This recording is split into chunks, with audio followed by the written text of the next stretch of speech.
So have you ever wondered what it'd be like if acclaimed writer for the Spectacular Spider-Man TV series ever wrote a Spider-Man comic? Well, if you have, then you're in luck, because that's exactly what Marvel's Spectacular Spider-Man is doing. Now, if you're already not convinced to start reading the series, let me tell you why you should read this. I also want to mention, if you're new around here, maybe hit that subscribe button. If you love Spider-Man, you won't regret it. We're also trying to push to 30,000 subscribers, so if we could get there, that would be absolutely awesome. So essentially, if you're not fully caught up, this book's main purpose is to follow Peter and Miles together as an ongoing thing.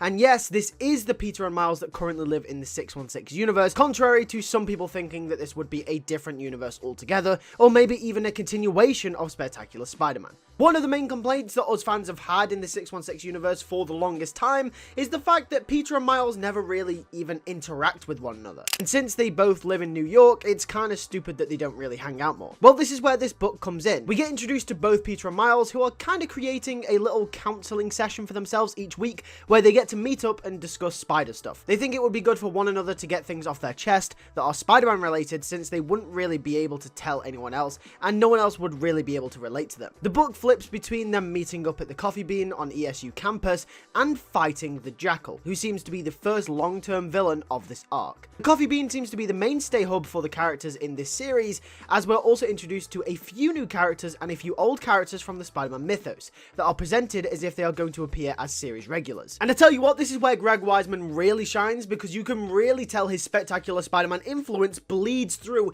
into this comic book here. We get characters like Kenny, who obviously was a student in Midtown High in Spectacular Spider-Man. We are reintroduced to Shah Shan, who, let's be honest, was made popular in Spectacular Spider-Man as well. This whole first issue not only felt like a reinvigoration to the 616 Spider-Man, which we will get onto in just one moment, but it also felt like a love letter to Spectacular Spider-Man. We got a bunch of the same characters interacting with each other, and it was really cool to see. And obviously, it's not a coincidence. Weisman knows that the fans have wanted Spectacular Spider-Man Season 3 for the longest time. In fact, he's even gone to Twitter to publicly interact with the fans that want it back, as he's been asked multiple questions about stuff that would happen in Season 3, and characters that would get arcs, and new characters that would eventually appear in the show. So he knows what he's doing when he's writing these characters into this comic book. He knows that he probably will never get a chance to do a Season 3 for Spectacular Spider-Man, so he's taking this opportunity to write a love letter to Spectacular Spider-Man. And like I said the other week in my other video, this is probably the closest thing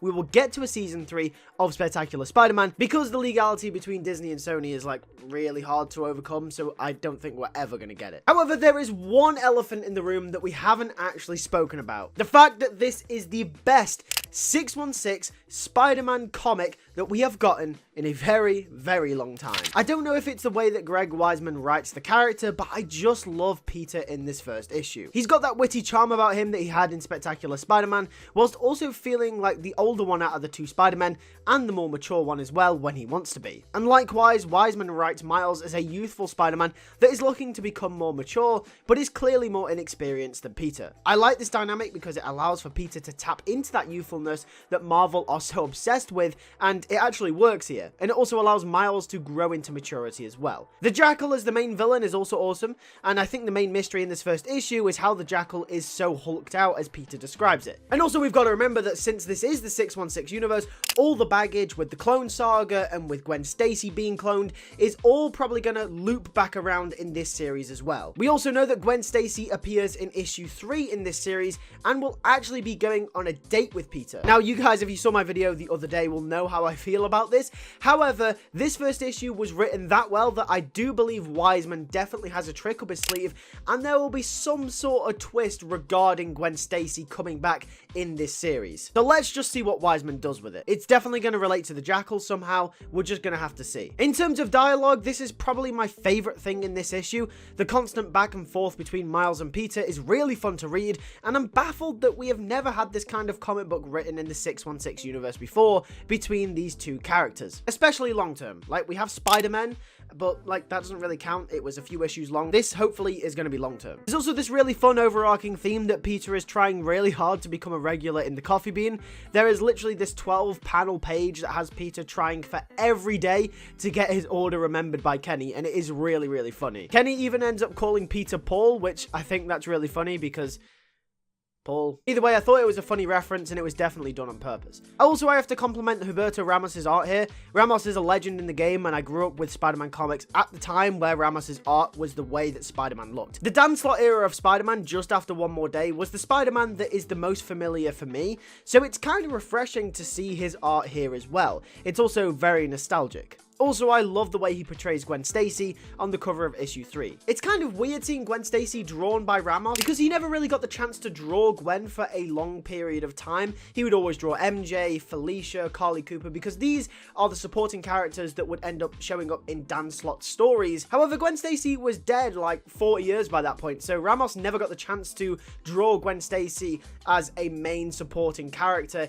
in one of these series. So I think it's going to be really interesting to see how Ramos' art kind of molds to the Gwen Stacy character. With that said, this book looks really awesome. Make sure to subscribe so you don't miss my review of issue 2 whenever that comes out. Also, this Wednesday, I've got a video going up surrounding Miles Morales and why we shouldn't see him in the Marvel Cinematic Universe. You're not going to want to miss that. With that being said, thank you guys for watching. I'll catch you guys in the next one. Take care and peace.